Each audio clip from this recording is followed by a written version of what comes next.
ನಾನಿವತ್ತು ಹೆಸರು ಕಾಳಿನ ಒಂದು ಸಲಾಡ್ ಮಾಡ್ತಾಯಿದ್ದೀನಿ. ಮೊಳಕೆ ಹೆಸರು ಕಾಳು ತೊಗೊಂಡಿದ್ದೀನಿ.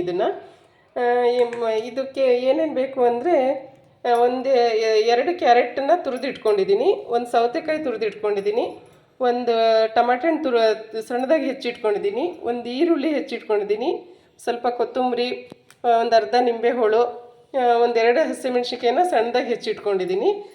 ಇದು ಈಗ ರಂಜಾನ್ ಟೈಮಲ್ಲ, ಇಫ್ತಾರಿಗೆ ಉಪವಾಸ ಇರೋರಿಗೆ ಇದೊಂದು ಹೆಲ್ದಿ ಸ್ನ್ಯಾಕ್ಸು.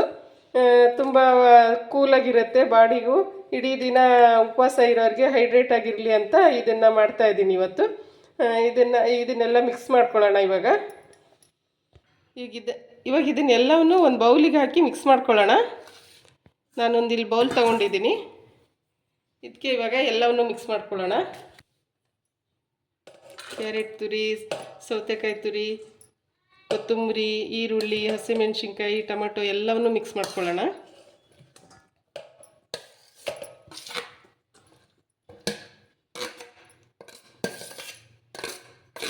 ಹಸಿದೇ ತಗೊಂಡಿದ್ದೀನಿ ಎಲ್ಲದು, ಏನು ಬೇಯಿಸ್ಕೊಳೋದು ಏನೂ ಇಲ್ಲ. ಹಸಿ ಸಲಾಡ್ ಚೆನ್ನಾಗಿರುತ್ತೆ, ಆರೋಗ್ಯಕರ. ಇದು ಹೆಸರು ಕಾಳನ್ನು ಹಾಕ್ಕೋತಾ ಇದ್ದೀನಿ. ಸ್ವಲ್ಪನೇ ಮೊಳಕೆ ಬಂದಿದೆ, ತುಂಬ ದೊಡ್ಡ ಮೊಳಕೆ ಬಂದಿಲ್ಲ ಇನ್ನು. ಇಷ್ಟೇ ಸಾಕು, ಇದು ಚೆನ್ನಾಗಿರುತ್ತೆ. ತುಂಬ ದೊಡ್ಡ ಮೊಳಕೆ ಬಂದರೆ ಹಸಿ ತಿನ್ನೋದಲ್ಲ, ಅಷ್ಟು ರುಚಿ ಅನಿಸಲ್ಲ. ಇದನ್ನೆಲ್ಲವನ್ನು ನೀಟಾಗಿ ಮಿಕ್ಸ್ ಮಾಡ್ಕೊಳ್ಳೋಣ.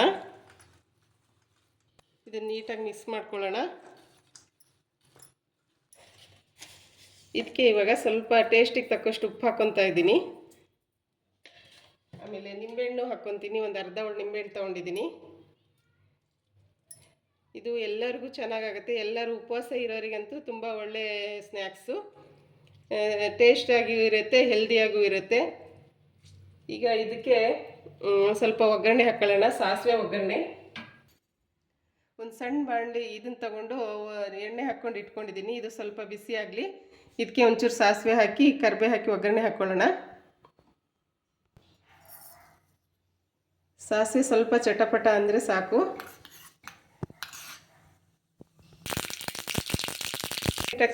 ಸಾಸಿವೆ ನೀಟಾಗಿ ಚಟಪಟ ಅಂದಿದೆ. ಇದಕ್ಕೆ ಇವಾಗ ಕರಿಬೇವು ಹಾಕ್ಕೊಳ್ತಾ ಇದ್ದೀನಿ. ಸಾಸಿವೆ ನೀಟಾಗಿ ಚಟಪಟ ಅನ್ನಬೇಕು, ಇಲ್ಲ ಅಂದರೆ ಕಹಿ ಅನಿಸುತ್ತೆ. ಇವಾಗ ಇದಾಗಿದೆ. ಇದನ್ನು ಇವಾಗ ಸಲಾಡಿಗೆ ಮಿಕ್ಸ್ ಮಾಡ್ಕೊಳ್ಳೋಣ. ಇವಾಗ ಇದನ್ನು ಮಿಕ್ಸ್ ಮಾಡಿಕೊಂಡ್ರೆ ಹೆಲ್ದಿ ಸಲಾಡ್ ರೆಡಿ.